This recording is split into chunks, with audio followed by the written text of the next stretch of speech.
Okay, thank you all. I know that our time is very limited, and so I will like to go forward. Thank you all for joining.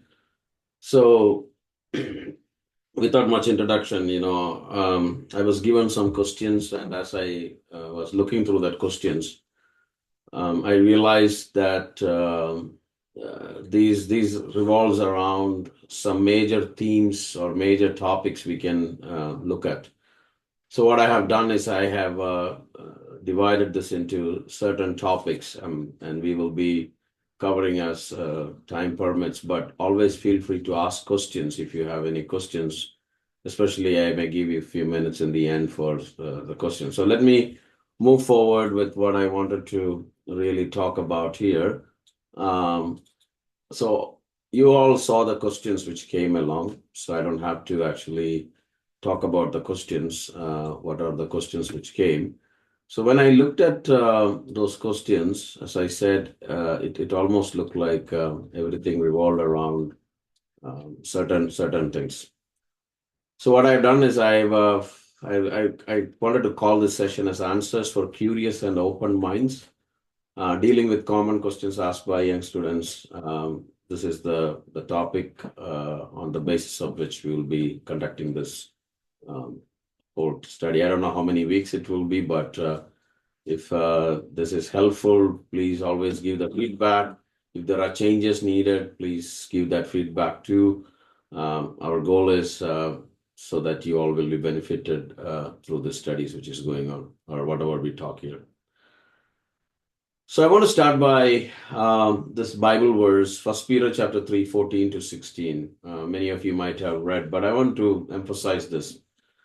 It says about defending our faith. It says, but even if you should suffer for righteousness, you are blessed.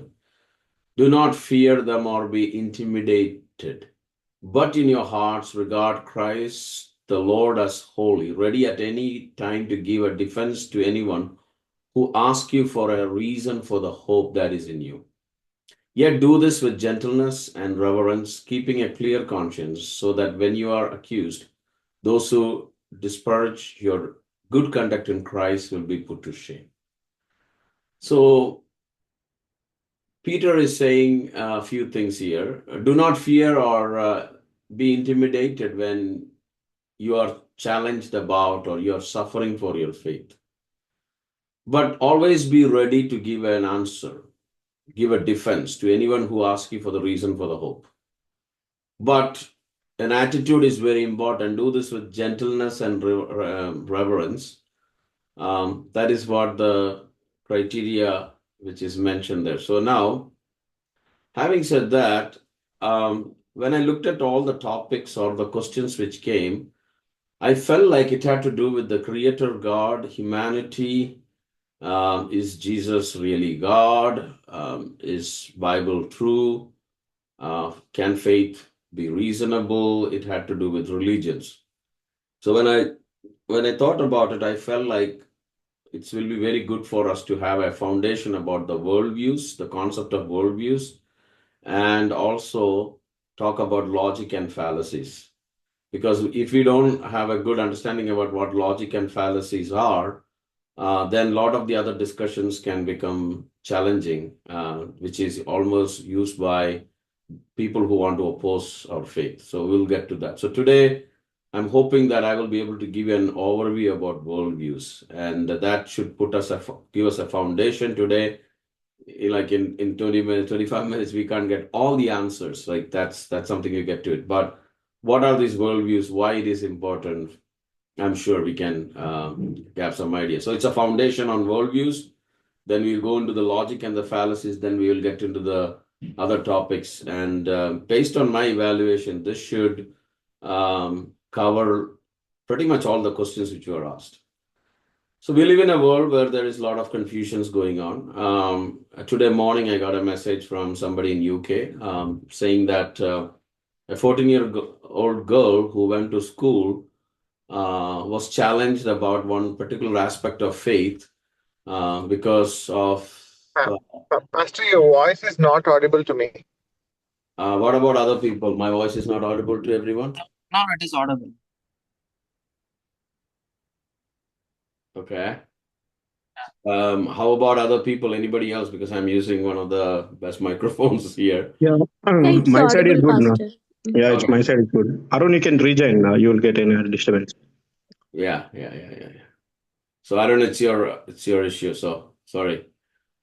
So now, so this 14-year-old girl was challenged for her faith, right? Because they asked her questions. And when I thought about that, I gave some answers, but at the same time, I'm still working on that answer because it had to do with a person of a different religion challenging this little girl about her faith, and about some aspects of her faith, right? So, what I'm trying to say is there is always people. So, it is very important that from which worldview they are coming from. So now that brings us to this question. So by the way, after this session gets over, I will send two links because I posted both of this, actually an overview and this worldview into a blog post, which I will share with you so that you can read it later. That's what I intend to do. Like, anytime I'm coming and having a conversation, I will also make sure that I post that so that you can actually read that later. So what is a worldview? So we were all born in different places. Our mother tongue is different. I think many of you may have a similar mother tongue, but different context. So my parents were from Kerala, but I was born in Kerala, but I grew up 4 years of my life I spent in Madhya Pradesh, Bhopal. Rest of my life I spent in Punjab.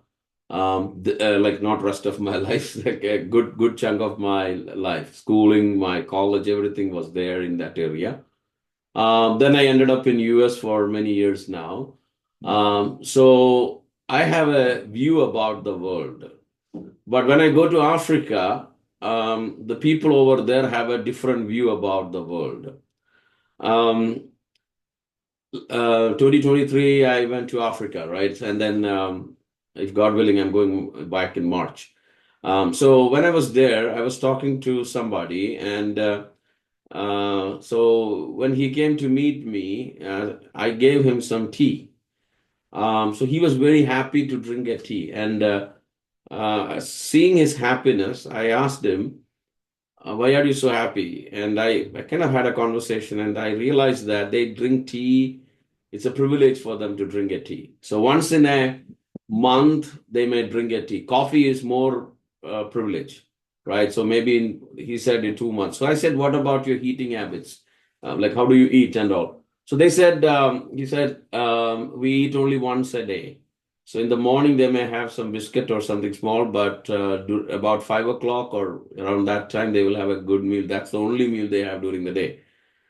Now, going from here, that's a whole different thing for me, even though we have heard about hunger, thirst, everything, like people going hungry. But that was like an eye opener for me to know that there is a whole world out there where people only eat once a day. And here, three is very normal, and people have more snack time, all those stuff, right? But they are perfectly healthy too. And then when I was in Myanmar some years ago, I got a different view about life in the sense I saw a lot of orphan kids.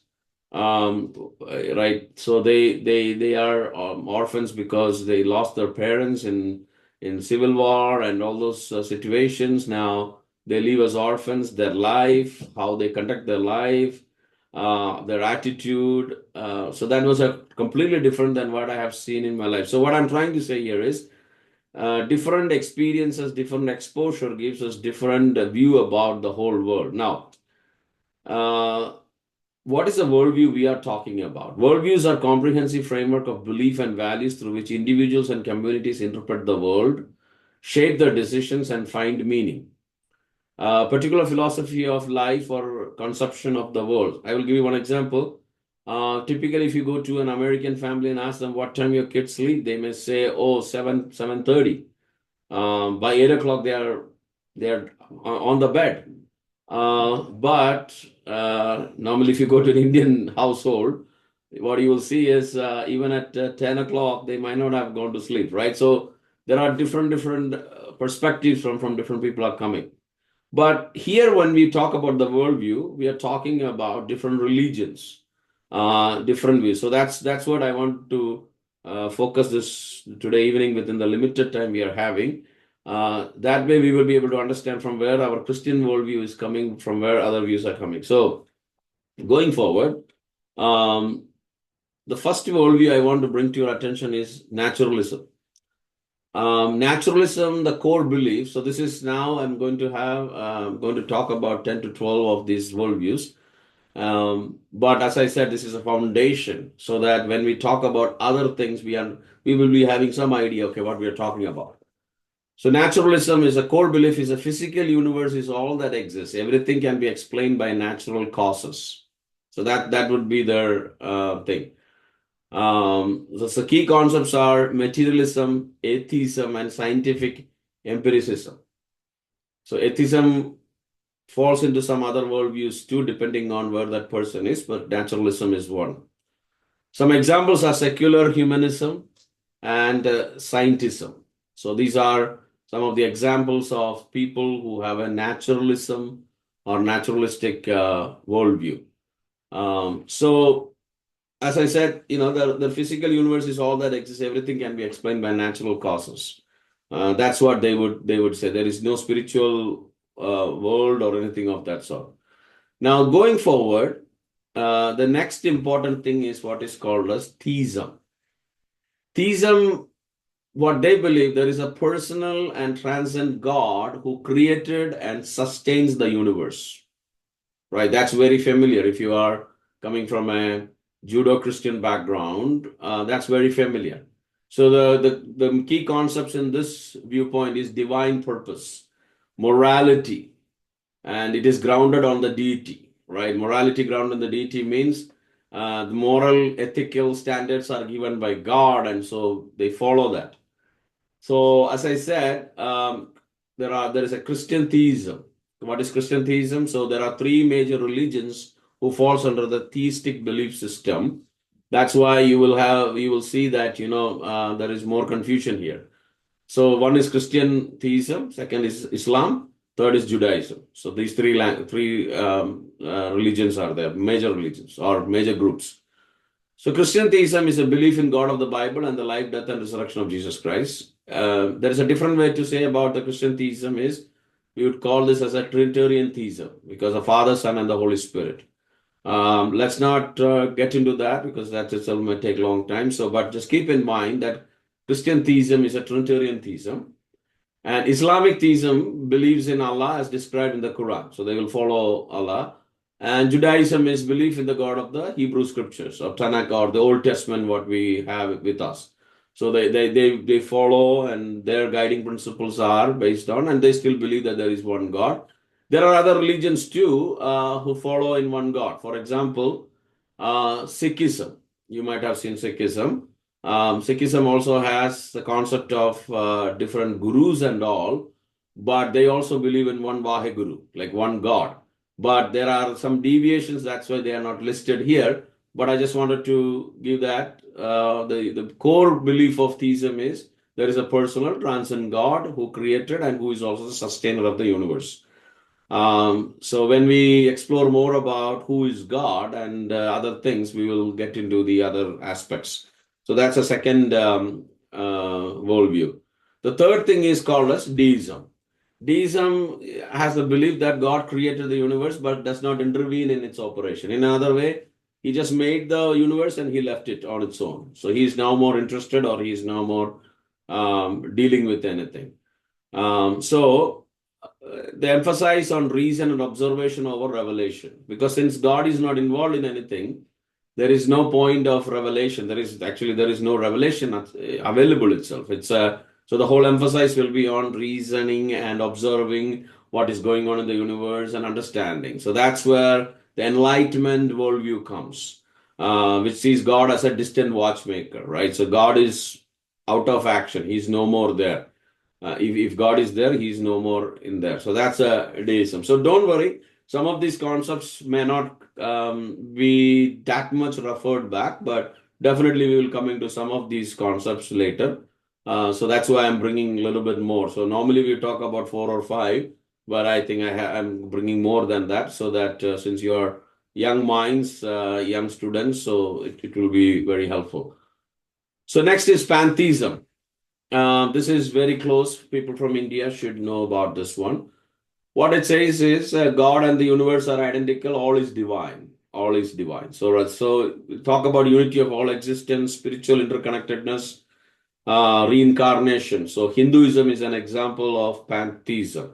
Hinduism also an example of polytheism. So there's a polytheistic, pantheistic religion, but definitely Hinduism falls under pantheism for sure. And certain groups of Buddhism and New Age spirituality all work. So if you are God, you are demigods, you are the part of God. So God and the universe are identical. All is divine. Everything is divine kind of a thought process is there. Now, then we come to what is called as panentheism. Panentheism is that the universe is part of God, but God transcends it, right? So God is both immanent and transcend. I know these concepts may be a little bit difficult, but don't worry about it. If you don't understand everything, don't worry because uh, I'm giving a summary of concepts which should be taught. Like each of these could be taught in 1 hour, but this is more so that when you look around, you need to have a clear understanding when somebody is talking. Okay, this is not a new concept. It comes from some worldview.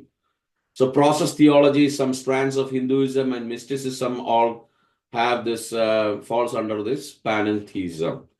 Then is what I was saying earlier, polytheism, right? Polytheism is there are multiple gods, each with specific roles and powers.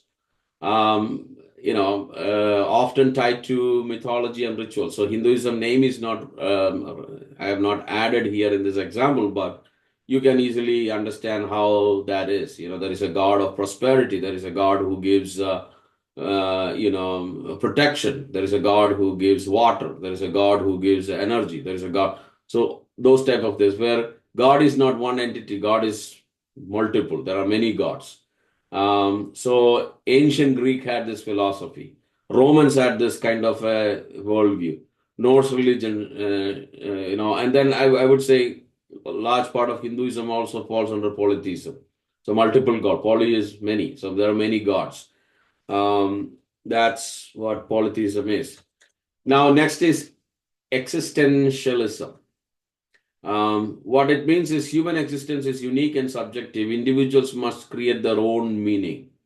So personal freedom, responsibility, authenticity. Now, this is where atheistic existentialism or theistic existentialism. I don't know whether you have heard these philosophers' name, especially Kierkegaard. I don't know if you have anybody has done any philosophy type of a course or read literatures regarding that. But there is another concept. This is where they talk about human existence is very unique and it's subjective, and we need to find out our own meaning. So that is why there will be a lot of philosophical volumes written about many things. And they talk about personal freedom and things like that. So next, I am coming almost to the end. There is another concept called as nihilism. So life has no inherent meaning, value, or purpose. So they will reject objective morality or truth. So there is there are some examples of those who have this worldview too. So here the thing you have to understand is morality becomes objective. What do you mean by morality become objective? It may a little bit go into the postmodern thought process too, where what is good for me is good for me. I don't care what you think or what you have, but what you have is good for you. What I have is good for me. It's not exactly the postmodern thought process, but some kind of intermixing over there. When you find no value with life or no meaning in life, then your actions would be very different than typically what you would do. So that actually leads us to what we all know, postmodernism. So postmodernism is one of the biggest concepts because we are in a postmodern time frame. So that's where I think most of the universities, a lot of students are all influenced, because this is our core issue right now. The primary dominating philosophical thought is this one, where truth and reality are subjective and socially constructed. So they would go and say that, just like I was saying a few seconds ago, that what is good for you is good for me. That is why there is a lot of acceptance into wrong practices. So it has come to a point where, somebody would say polygamy is okay because it is a social construct that that was wrong. So skepticism of meta-narrative, pluralism, and relativism are the key concepts of postmodernism. So contemporary cultural relativism and critiques of modernism, right? So this is where this whole universities and colleges are captured today by professors and teachers who come from that, and there is a whole bunch of people who are in this postmodernism worldview. So this is where as a Christian, you will have the most difficulty in a way, because for them, there is no absolute truth. Truth is relative. If truth is relative, then you say that God is true or Jesus is God and all the truth, then they don't go with it. And in maximum, they will say, okay, Jesus is good for you, then that's good for you.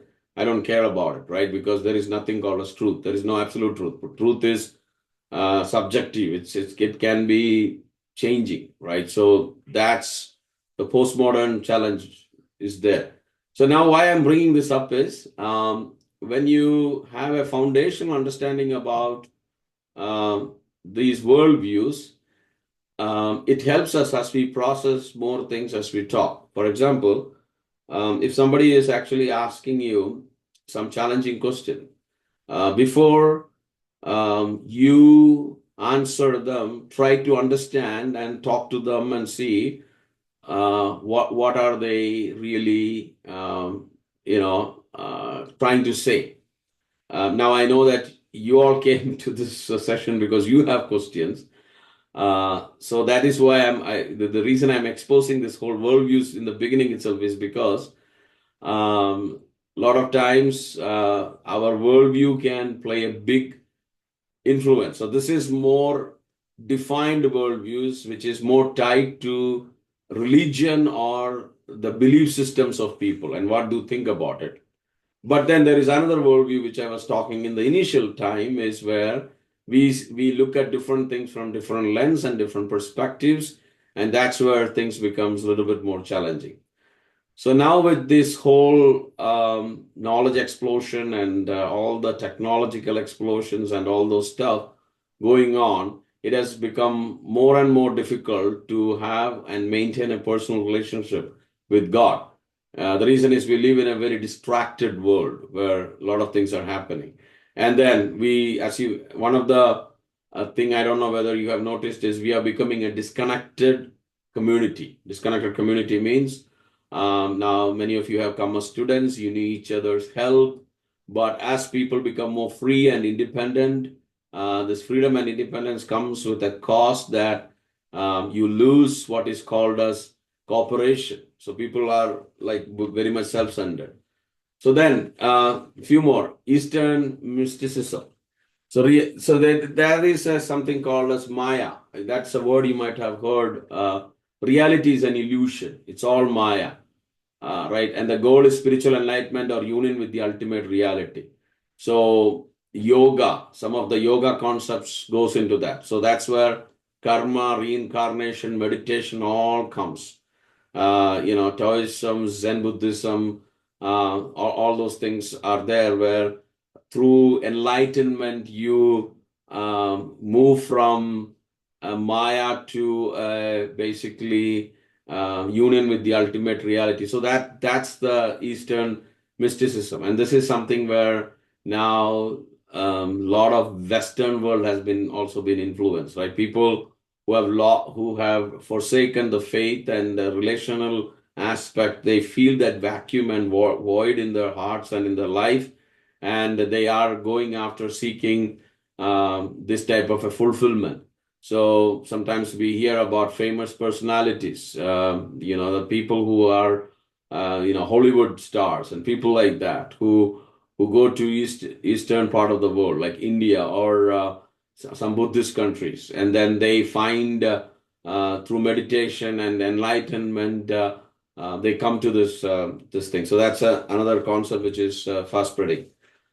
Okay, now pragmatism. I will stop very soon here, but I just wanted to just run through this. So truth is determined by practical outcomes and usefulness. That is pragmatism. So focus on action, experience, and consequences. So that's this concept. This is not very mainstream for, normally people don't even talk about this. This is not mainstream for our purposes, but I just wanted you to at least be familiar in case you come across anything like this. So that's pragmatism. And then animism. You might have known that spirit inhabits natural objects and forces. So connection to ancestors, rituals, respect for nature. So indigenous and a tribal religion. So I've been in Cambodia many times. So Cambodia, if you go, and there are still, the Hmong community, and in some African communities too. What happens is they have ancestral worship. So when somebody dies, they put something out in their house friend, and they believe that the spirit of the dead are are there, right? In that, so they are living there in that object. So there they put something, and then they also worship the ancestral spirits. What does it mean? Just like we pray and we worship the Lord, they have rituals. They have a lot of like, for better understanding, like pujas and all those things. So religious things to please the ancestors, and that way they are connected to the ancestors. So this is there. So as many of the world religions came even to this country, this has been a problem, and we had incidents where people who came from some particular background brought back those or brought along with them these kind of beliefs and practices and rituals, and even to this country. And there has been cases where some of them have been delivered and they came to faith, but it was like casting out of demons and all, because they were too much indulged into those things. So that's animism. So then there is a secular humanism. Humans can achieve morality and fulfillment without belief in the supernatural. That's secular humanism. So they believe in reason, ethics, and science as guides to life. These are the people who would not believe in any God. They will be a kind of atheistic viewpoint, but morally they will be trying to lead an upright life, because they believe that you don't need to have a belief in a supernatural to achieve morality and fulfillment, right? You can achieve it without that. So they would use reasons, ethics, science. They will relying on that, right? So that's secular. So I'm going to conclude here. As I said, our time was limited here today. So each worldview answers fundamental questions about origin, meaning, and morality and destiny. So there was a question actually, which was there, which spoke about. Let me quickly pull that question, which I want to really refer to here. So the question was,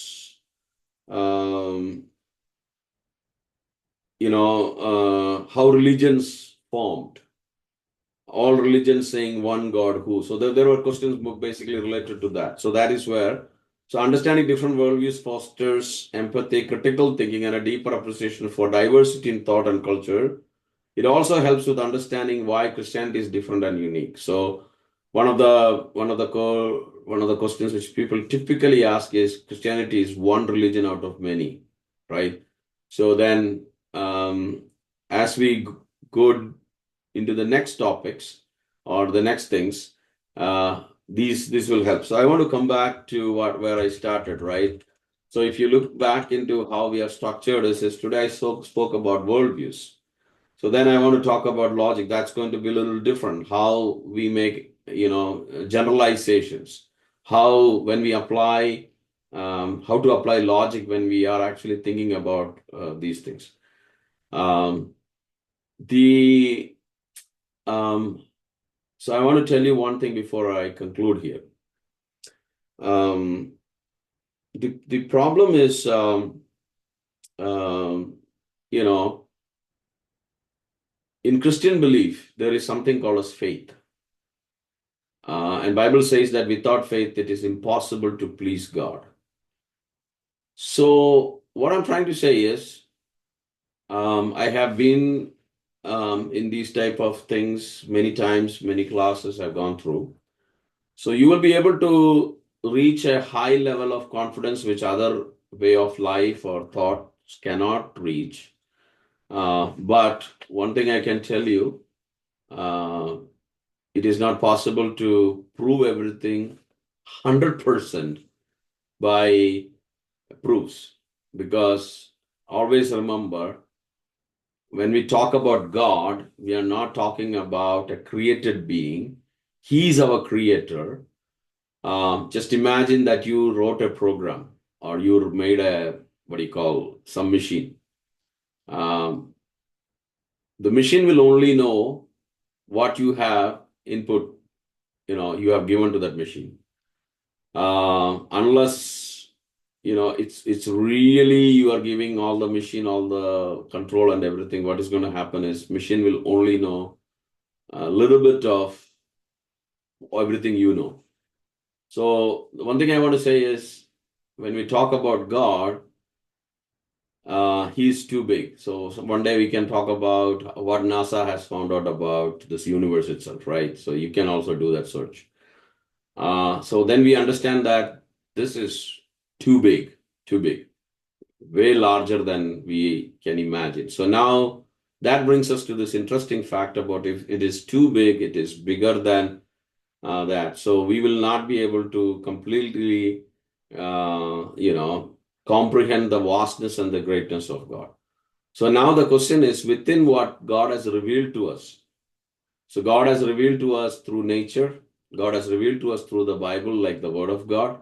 We can definitely, with an open mind and a curious mind, we can look into that and we can analyze different worldviews and see which one comes to a conclusion which is more realistic and more acceptable.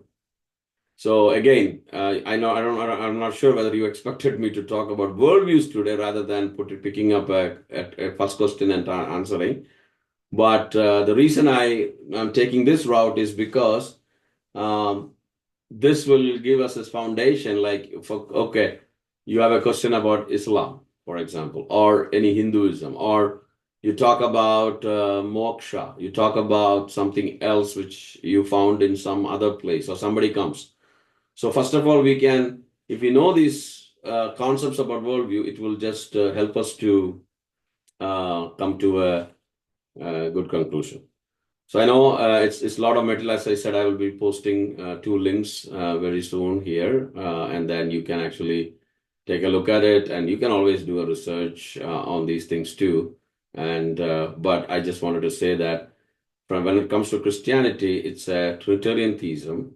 That's a worldview. But theism is where we believe in a God who is a creator and the sustainer of everything. And then we can dig more into it. So maybe whenever the next session happens, I think the focus will be on logic and fallacies, which is a very interesting topic, but a little complicated. But then we can get into talking about God and the creator and what are so I think it was Lee Strobel who wrote a book about the case for the creator, right? So he was an investigative journalist who has written like many books, Case for Christ, Case for Easter, Case for different things. So I would stop there. Do you have any? I'm sure you have questions, but anything which is related to what we have discussed here, which I can answer. Anybody has any questions? I know we are up on the time, but however you want to take it, go for. If you want, we can stop for the questions later. And always keep sending questions too. If you have more questions, sometimes we can also respond to your questions offline too. Okay. I'll hand it over to you, Biju. However you want to take it forward.